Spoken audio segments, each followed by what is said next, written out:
para perguntas da plateia. Quem quiser fazer uma pergunta aos palestrantes, eu queria fazer a primeira pergunta, e eu queria direcionar ao Enzo e ao Cajá. Uma preocupação que nós temos aqui é com a questão da gestão responsável da informação. Teve uma frase que você falou durante a sua exposição, né? Os dados são um novo petróleo.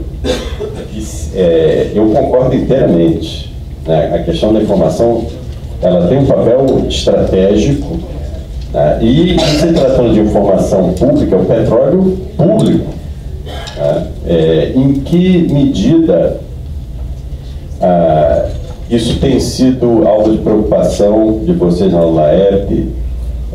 Eu vou dar um exemplo das preocupações. A informação, ela tanto tem que ser protegida, eu acho que isso é uma questão. Óbvio que hoje a transparência exige que se dê publicidade a muito da informação pública, mas existe uma grande gama de informação pública também que não está alcançada pela transparência e que, se for acessada, por exemplo, por um fornecedor, uma preparação de uma licitação, por exemplo, um fornecedor tiver antes acesso por outros canais, usando de recursos tecnológicos para acessar essa informação que não devia estar disponível, ele pode ter uma vantagem sobre outros licitantes, por exemplo, violando a igualdade entre os licitantes. Ou, por outro lado, a informação pode, a ausência de controle da informação pode inviabilizar o próprio funcionamento da máquina quando, por exemplo, se adota uma solução de inovação que deixa a administração, deixa o Estado dependente de um fornecedor de tecnologia, de modo que ele não consiga exercer a supremacia estatal que é peculiar em razão do interesse público presente, como é o caso, por exemplo, de um sistema corporativo que esteja numa nuvem e lá pelas tantas uma falta de entendimento com o fornecedor gera interrupção do sistema, deixando o Estado à mercê, né? Esse tipo de preocupação, até que ponto também é preocupação de vocês?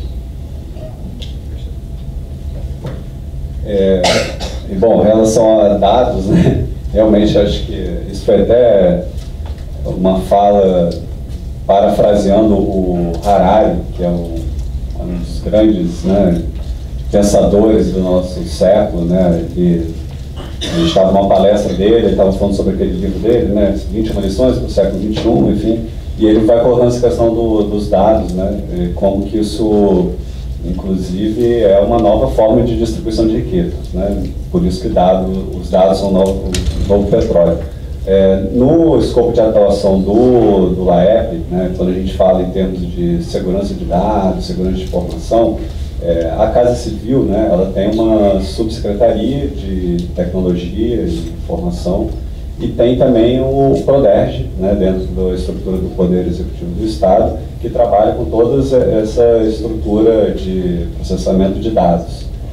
Com o laboratório, ele, então, nessa preocupação, né, e aí a preocupação vai das coisas mais simples, por exemplo, ter um e-mail que não seja um Gmail, que parece que é coisa simples, mas não, no governo também a gente tem essa dificuldade, usar Google Drive, por exemplo. Então, a gente sempre, nos projetos que a gente trabalha, né, busca inserir e conectar as iniciativas, por exemplo, ao PRODERJ, para que isso seja também, por mais difícil que seja também internalizar isso no Estado, por causa da estrutura própria também do PRODERJ, né? Então a gente quer fortalecer também as estruturas que têm essas missões dentro do Estado. Eu cito o PRODERJ, cito o CEPERJ também, que a gente sempre insere também nos nossos projetos no laboratório, para fazer essa parte de pesquisa, de estatística, porque a gente entende que não é o laboratório sozinho que vai fazer isso. Primeiro, que a gente não tem a competência técnica, segundo, porque tem outros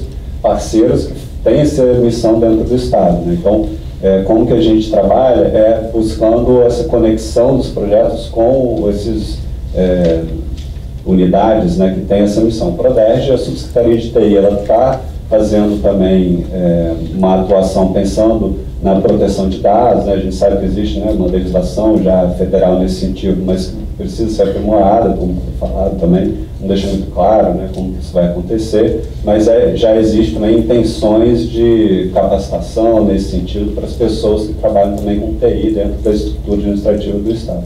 E dentro desse modelo de trabalho de inovação, A gente entende que, né, a inovação privada tem um contexto diferente da inovação no ambiente público.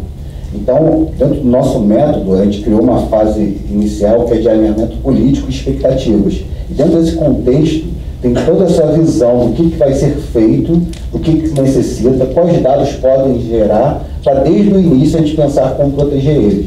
Hoje, nossos projetos acabam mais no âmbito humano do que na tecnologia em si. Mas desde o início, quando a gente começou a criar nossa metodologia proprietária, a gente já trouxe esse questionamento de alinhamento de expectativa e alinhamento político, pensando nessa defesa. A gente entende que o maior problema dos dados não são as empresas privadas, somos nós, que saímos clicando lá, dando ok em tudo e sem perceber, né? Citando de novo privacidade hackeada, né? Tem programas que a gente vai aqui dar ok porque a gente quer usar o programa, mas ele está captando não só os meus dados, mas com dados de todas as pessoas que eu me conecto. Então eu tenho que saber, e aí a gente fala muito sobre cultura de inovação, eu tenho que ser consciente que eu tenho que parar, ler, e se aquele trabalho, aquela solução ali vai me caber ao que eu estou pagando com meus dados. A gente tem que ter uma nova relação com os nossos próprios dados, não também só demonizar os outros, né? Como eles estão usando. Eles estão usando os dados porque a gente está dando acesso. A gente tem que ser mais consciente do que a gente está aproveitando um aplicativo gratuito e do que a gente está dando como informação, nosso petróleo. Você quer fazer uma pergunta? Sim. Quer vir aqui? Eu não lembro os dois, mas acho que minha voz é um pouco alta, dá para ouvir? Meu nome é Patrícia Levado, sou jurista da parte privada, então sou do movimento também de ecossistema das startups, de inovação, tecnologia. Então, onde está isso? Eu até fui convidado, não sei por quem, mas eu estou porque eu acho que, indubitavelmente, é um novo petróleo, mas eu queria, assim, ouvir de vocês qual é a preocupação, tanto estatal, como procuradoria, como vocês do laboratório, em relação à Lei Geral de Proteção de Dados. Ela está chegando aí, já em agosto, dia 16 de agosto. Então, dentro da advocacia privada, nós temos uma grande preocupação na preservação de dados e de como isso está sendo visto, porque é uma coisa muito importante e para todas as atividades profissionais, médicos, advogados, para vocês que vão estar cada vez coletando dados, e como é que o Estado, eu gostaria de ver qual é a visão do Estado em relação a como é que vai proteger todas as pessoas em função disso. Você sabe que é um processo muito difícil, né? Isso aí não é um processo trivial, até porque nós estamos vivendo numa sociedade conectada. Então, hoje existem várias soluções tecnológicas que dão até garantia de proteção dos dados. Mas o problema é que ele próprio mencionou ali, a questão cultural. Eu acho que o grande desafio não é a tecnologia, e sim a questão da cultura. E aí, isso o Estado não vai resolver. Essa questão cultural, o Estado é difícil, né? Ou seja, vai ter que fazer um processo educativo e tal, para fortalecer essa visão. Então, assim, a parte da tecnologia, o Estado ele já tem ações concretas. Por exemplo, aqui na Procuradoria nós estamos fazendo um investimento agora em soluções tecnológicas na área de segurança da informação. Para quê? Para fazer um monitoramento de todo o nosso ambiente tecnológico. E aí, o que até eu coloquei ali, né? Até foi um tema da minha apresentação. Ou seja, nós estamos pensando em todo o investimento na área de proteção de todos os sistemas eletrônicos que estão aqui. Mas se por acaso um descuido, um gestor pega um pendrive e faz um download de uma base de dados, tá certo? E ele é o gestor, então ele é o dono da informação, e aí ele chega ali na esquina e é assaltado. Não tem jeito, vai vazar. Então, é uma questão cultural, isso é um ponto. Outra questão que também é um trabalho, movimento está sendo feito via Prodeste, Casa Civil, é você instituir uma nova política de segurança da informação. O Estado já tem uma política de segurança, tá certo? Já no âmbito, né, que eu chamo da Infovia.RJ, e essa política também está sendo atualizada agora, tá certo? Na última, eu acho que ainda estava na controladoria, eu veio aqui para a procuradoria, nós fizemos alguns ajustes, encaminhamos, eu acho que estava agora na controladoria. Então, a política, ela estabelece o processo, a tecnologia, não tem jeito, nós temos que contratar, tá certo? E agora nós temos que fazer um processo de educacional, de treinamento, capacitação dos servidores para fazer um processo mais efetivo. Então, esse é um desafio, tá certo? Mas eu acho que por quê? Porque o Estado ele tem muita volatilidade, principalmente nos casos, em vários órgãos, você muda muito rápido os gestores. Então, você não consegue criar uma estabilidade no processo. Na Procuradoria, nós estamos aqui, nesse aspecto, bem tranquilo, porque nós já temos algumas normas instituídas, então facilita muito. Agora nós estamos só fazendo o investimento na tecnologia. Então, assim, não tem uma garantia de 100%, mas eu acho que nós vamos chegar a um nível aí de torno de 90% de segurança, mas tem fragilidade, com certeza. Eu gostaria de ouvir aqui nossos colegas da base aqui tecnológica do laboratório para ver como é que isso está tratado ali com as startups. Então, o laboratório, na verdade, a gente não, na parte tecnológica, na verdade não é o nosso ponto-chave, assim, né, nosso core business, como o Kai já falou. Mas na Casa Civil, né, tem essas unidades, como eu estava falando, a Secretaria de TI e o Prodege, como foi mencionado. Né, a Casa Civil startou no ano passado um processo de elaboração de planos diretores para a área de TI. E aí, dentro desse processo, também os órgãos estão sendo provocados, né, a capacitar também os agentes que trabalham com TI em termos da Lei Geral de Proteção de Dados, e também essa construção dessa política de segurança de informação e segurança de dados. Então, isso é uma iniciativa conjunta, né, da Casa Civil, a CGE também está inserida a Controladoria, né, Geral do Estado, está fazendo isso também, mas ao que cabe ao laboratório, a gente trabalha mais nesse fomento da cultura, como foi falado, né, a gente mobiliza eventos dentro dessa rede do Poder Executivo Estadual, e aí o que a gente consegue fazer ali é envolver os servidores e colocar isso na agenda de debates, né, para ampliar a consciência em relação a essa preocupação que a gente tem em relação à segurança de dados.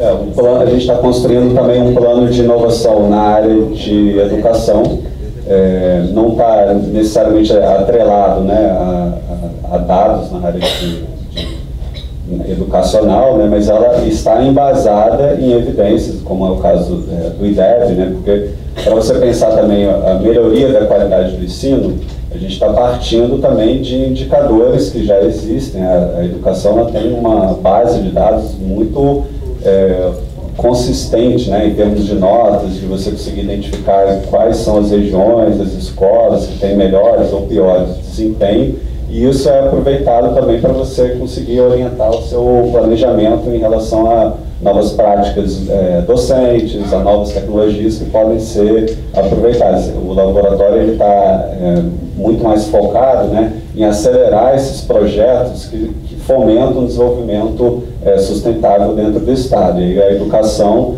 é uma prioridade nossa dentro desse primeiro trimestre de 2020. A gente quer expandir também para outros projetos que estão focados e associados à agenda de desenvolvimento sustentável da ONU, como tinha falado. Só para complementar, dentro desse contexto do plano de inovação e tecnologia da educação, a gente está levando muito também uma provocação sobre o autoconhecimento e alta responsabilidade dos seus dados.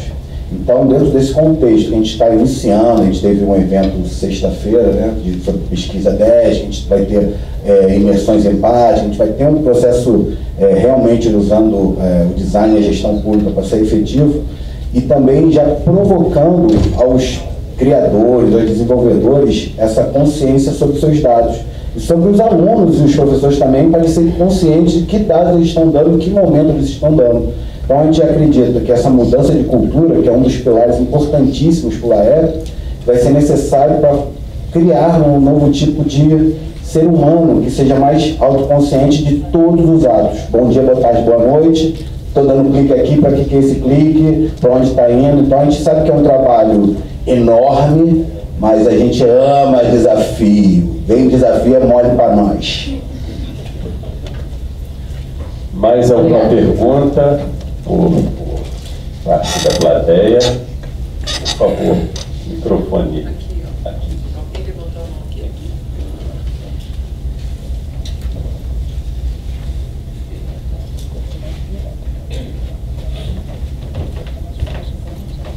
Boa tarde. Meu nome é Lourenço, eu trabalho no DETRO, Departamento de Transporte do Estado do Rio de Janeiro, sou coordenador econômico. Vou fazer uma pergunta na minha área, né? Na área de economia, para o Dr. Paulo Mota, se o senhor não se incomodar. Professor Dr. Paulo Mota, nesse tempo de inovação, nesse mundo VUCA que a gente vive, o que o senhor tem a dizer? Nós passamos pela parte, né, de automação, nós fizemos a automação, né? Eu vim da área econômica, como eu falei, vim de banco, automação bancária. Hoje eu faço parte, né, do governo do Estado do Rio de Janeiro. Isso eu tenho muito orgulho de dizer, não tenho nada contra a isso, estou predisposto em ajudar o governo do Estado a angariar mais fundos, né, para que a gente possa sair dessa situação que nós estamos. Eu tenho algumas ideias que já foram colocadas em prática, né, dentro desse arcabouço legal que o senhor mesmo diz que é difícil, né, mas nós temos um grande parceiro que é a PGE, um grande parceiro que estamos tentando solucionar, né, algumas coisas, e quero saber do Dr. Paulo Mota dessa transição para a inovação tecnológica, tudo que nós passamos. Qual é a sua opinião em termos da gente agora melhorar essa questão política, né, de políticas públicas, que eu estou dizendo, e também dentro desse arcabouço legal, né, que a gente tem uma grande dificuldade em ter essa inovação e cumprir a legalidade, o princípio da legalidade. Eu não sou economista, mas eu vou tratar de conta. É o seguinte, eu até gostei quando estava aqui o Dr. Carlos, falou a história da administração pública brasileira, né? Tocou um pouco nessa questão. A gente não pode ver toda mudança tecnológica, qualquer que seja ela, né, só no ponto de vista de produtividade e eficiência. Existe coisa por trás disso, né? Nós erramos muito a administração pública tentando imitar coisas privadas, né, olhar a qualidade e eficiência. A administração pública é pública, sendo pública ela é política, não é isso? E essa coisa vai dominar sempre a administração pública, isso é normal e essencial, né? Agora, só que a administração pública brasileira, ela tem, como foi dito, ela tem remanescências históricas semi-feudais, né? Essa nossa estrutura está muito modernizada, mas ela tem muitos caprichos feudais do passado que ainda ficaram, né? Quer dizer, você tem uma administração, né, que ela foi criada historicamente para beneficiar grupos preferenciais, não é isso? Como é que faz? Deixar cargos, dinheiro, etc. Então, se você vai aqui falar, você falou que é de esquerda, você tinha uma proposta, quem é socialista, quiser implantar uma administração socialista, vai ter que destruir essa administração. Quem for capitalista vai ter que destruir essa administração, porque ela não sofre nem a propósito capitalista, nem socialista, foi criado e serve bem a propósito, porque ela foi extremamente racional, extremamente útil para defender interesses de grupos preferenciais. Essa é a remanescência que nós temos. E você coloca outra coisa, para toda essa inovação tecnológica, existe duas coisas, existe dinheiro e existe vontade. A coisa mais interessante, quando se compara outros tipos de inovação com a tecnologia, o que é a administração pública? É um conjunto de problemas em busca de solução, não é isso? O que é a tecnologia? Um conjunto de soluções em busca de problemas. O menor problema é que eu quero agir para vender alguma coisa, não é isso? É a única área que trabalha, e as organizações são isso também, pessoas que têm soluções, pessoas que têm problemas, né? E agora nós estamos enfrentando um problema dessa transição, que toda a administração vai enfrentar sempre, já estamos enfrentando, uma coisa que chama-se a escassez aguda de recursos, não é isso? Essa escassez. Não existe mais aquela ideia de escassez temporária, agora é para sempre. Ou seja, não tem um horizonte que você possa ver um mundo de abundância na administração pública, né? Isso afeta problemas de planejamento, por exemplo. As pessoas, quando você tem um mundo de abundância, né, qualquer decisão você vai, você não tem sem pensar antes. Mas na hora que tem a escassez de recursos, você tem dinheiro para buscar as informações para planejar, né? Tudo vai ser mais improvisado. Eu trabalho na parte humana, só para dar um exemplo humano, porque não dá tempo de mexer outras coisas. Uma coisa que mais me chama a atenção nessa escassez de recursos da administração brasileira é o imobilismo das pessoas. E quando você começa a cortar verbas que vão beneficiar funcionários, eu não concordo muito com o Guedes lá que pode trazer. Eu acho que todos nós, os funcionários brasileiros, eles são vítimas de um sistema, não é isso? Mas para sobreviver tem que ser parte cúmplice, né? Você não sobrevive, não é isso? Você tem que estar. Então, você vai criando na administração um certo mobilismo que a falta de recursos para promoção, visualizar a carreira, visualizar isso no futuro, crescer, etc. Você não tem, vai diminuindo isso, né? Então, pessoas altamente competentes e eficientes na administração brasileira estão começando a aceitar de si próprios comportamentos de ineficiência que produzem a frustração. Isso aqui vai criando problemas. Agora, mexer com isso é que mexer com muitas partes culturais. A gente sabe que nessa dimensão cultural, que mexe com inovação, sabe, planejamento, estrutura, processo, tudo isso é mudança, tem seu prazo. Agora, de todas as mudanças que a administração pode fazer, a que é mais longa e mais difícil é a mudança cultural, que é o software da mente que você tem, né? Isso toma tempo, né? Então não é da noite para isso, mudar isso. Então esse país vai enfrentar-se dentro desses problemas. Então só uma visão rápida. Tá bom, muito obrigado, professor. Peraí.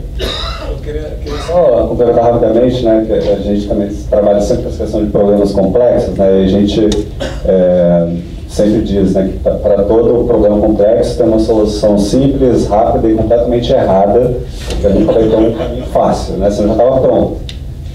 E realmente, assim, como o Estado está pensado e estruturado para dar segurança, como que é desafiador a gente acelerar, né, os processos, os serviços, dentro de uma estrutura que é feita para dar também segurança para o decisor, para o gestor. Né? Então, acho que essa mudança, né, cultural, a gente vê também cada vez mais, né, novas tendências aplicando ciência comportamental no engajamento dos servidores públicos também, porque aí é como que a gente, enquanto servidor público, a gente, enquanto cidadão, pode contribuir para a melhoria da qualidade do serviço.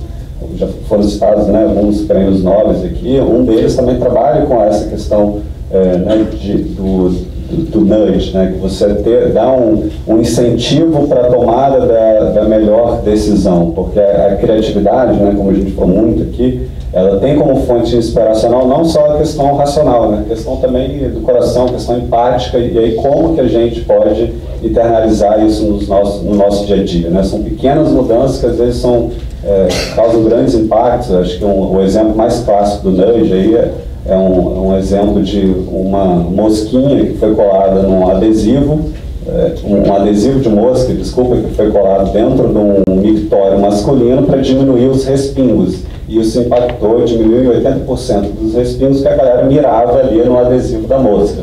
Então são pequenas coisas que você consegue fazer no dia a dia que causam grandes impactos.